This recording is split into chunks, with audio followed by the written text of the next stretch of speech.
Jésus est apparu devant Dieu dans la Bible et la raison vous intéressera. Après sa crucifixion, Jésus a été déposé dans un tombeau, mais 3 jours plus tard, le Sauveur est ressuscité. Il a ensuite marché sur la terre pendant 40 jours et a été vu par des centaines de témoins. La Bible rapporte dans 1 Corinthiens qu'il est même apparu à 500 personnes à la fois après 40 jours de marche sur la terre. Jésus a dit à ses disciples d'attendre le Saint-Esprit à Jérusalem, puis Jésus est monté au ciel et est apparu devant son Père. La raison concluante pour laquelle Jésus est allé vers le Père était d'administrer son sang comme sacrifice ultime pour nos péchés. Jésus apparaît dans le Nouveau Testament et nous révèle à maintes reprises qu'il est venu pour accomplir complètement la loi juive de l'Ancien Testament. Il n'est pas venu pour améliorer la loi juive, mais pour la compléter. L'histoire que l'on trouve dans l'Ancien Testament est celle d'une nation qui échoue à plusieurs reprises à vivre en accord avec le mode de vie établi et commandé par un Dieu saint et juste. Jésus lui-même fait cette déclaration dans Matthieu 5, versets 17 à 18. « Ne croyez pas que je sois venu pour abolir la loi ou les prophètes. Je ne suis pas venu pour les abolir, mais pour les accomplir. Car je vous le dis en vérité, tant que le ciel et la terre ne passeront pas, il ne disparaîtra pas de la loi un iota ou un point, jusqu'à ce que tout soit arrivé. » Jésus déclare clairement qu'il n'est pas venu pour abolir la loi, il est venu l'accomplir. Cela remet en question de nombreux croyants au niveau de la pensée fondamentale. Une vision moderne populaire du christianisme est que dans le Nouveau Testament, Dieu ignore en quelque sorte tous les péchés de l'humanité et leur pardonne sans punition. Cette ligne de pensée conclurait que le pardon est gratuit, mais il n'a jamais été gratuit. Vous voyez, Dieu déteste le péché, il ne peut pas faire autrement, il est absolument saint, sans tache et parfait. Dieu voulait que nous devenions saints comme lui et que nous recevions le pardon. C'est pourquoi Jésus a dû mourir pour nos péchés sur la croix. Hébreux 11, verset 12, dit qu'il est entré une fois pour toutes dans le lieu saint, non pas avec le sang des boucs et des veaux, mais avec son propre sang, assurant ainsi une rédemption éternelle. La loi et la pratique sacrificielle juive de l'Ancien Testament ont été décrites principalement dans les livres du Lévitique et du Deutéronome. C'était un élément central de la vie religieuse de l'ancien Israël.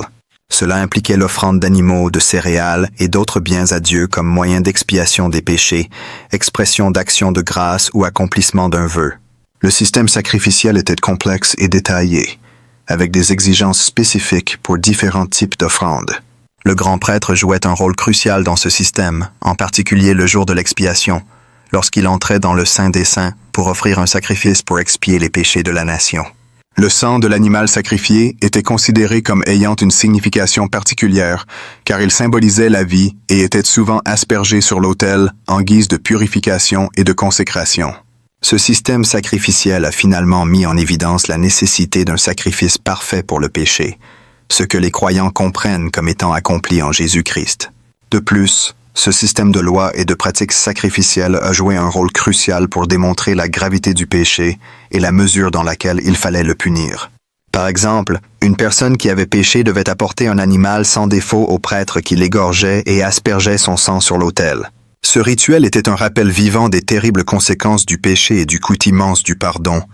Il servait à instiller un profond sentiment de révérence et de crainte envers la sainteté et le jugement juste de Dieu. De plus, le système sacrificiel soulignait également le thème de la substitution. L'animal servait de substitut portant la peine que le pécheur méritait. Cela indiquait le substitut ultime, Jésus-Christ, qui porterait les péchés du monde sur la croix. Ainsi, la loi et la pratique sacrificielle juive de l'Ancien Testament n'étaient pas seulement un système de rituels religieux, mais une préfiguration du sacrifice ultime que Dieu ferait en la personne de son Fils Jésus-Christ après sa résurrection. Jésus est apparu à ses disciples et à ses partisans, démontrant sa victoire sur la mort, puis est monté au ciel. Cet acte n'était pas seulement un départ physique, mais un événement important avec de profondes implications théologiques. L'ascension de Jésus signifie son exaltation dans le domaine céleste de Dieu. Indiquant qu'il a pleine autorité sur la terre et le ciel, cela complète et conclut la mission de Jésus sur terre depuis le ciel. Jésus continue de guider et d'intercéder pour l'humanité, offrant réconfort et espoir à tous les croyants. Jésus apparaît donc devant Dieu après son ascension pour diverses raisons. L'une des raisons les plus profondes pour lesquelles Jésus est monté vers Dieu était d'accomplir son devoir sacerdotal en tant que grand prêtre ultime. Jésus est entré dans le lieu très saint du ciel, non pas avec le sang des boucs ou des veaux, mais avec son propre sang précieux. Cet acte était un accomplissement du jour des expiations de l'Ancien Testament, où le grand prêtre aspergeait le sang du sacrifice dans le Saint des Saints en guise d'offrande pour le péché.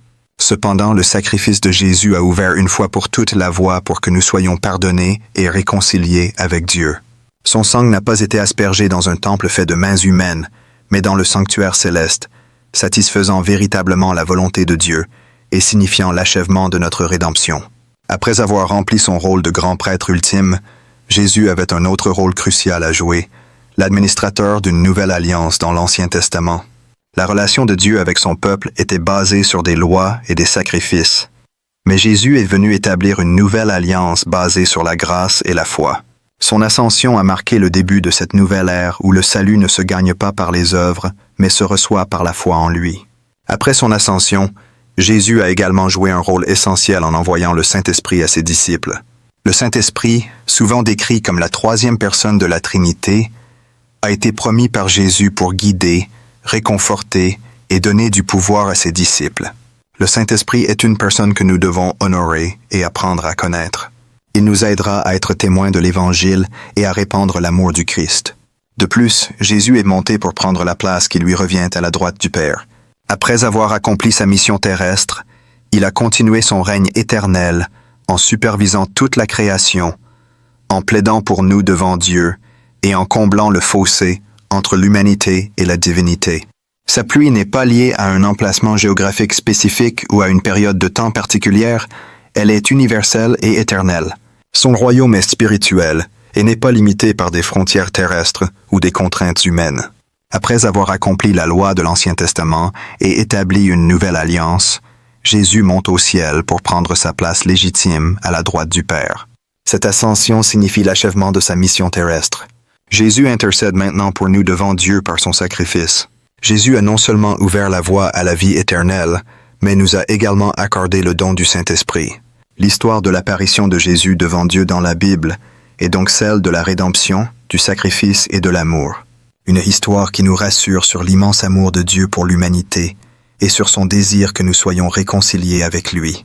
C'est une histoire qui souligne l'essence de la foi chrétienne. Les implications de l'ascension et du règne royal de Jésus sont de grande portée et éternelles. Grâce à son sacrifice et à son rôle d'intercesseur, nous avons la possibilité de faire l'expérience de la réconciliation avec Dieu et d'entrer en relation avec lui. Ce n'est pas une solution temporaire, mais une solution éternelle au problème du péché dans son royaume. Jésus établit la justice, la droiture et la paix. Il règne avec sagesse et amour, démontrant l'équilibre parfait entre miséricorde et justice.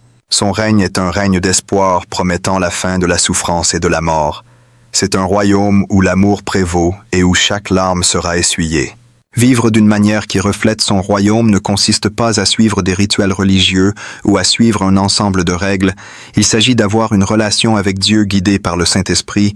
Il s'agit d'exprimer l'amour de Dieu dans nos interactions avec les autres, de faire preuve de gentillesse et de compassion.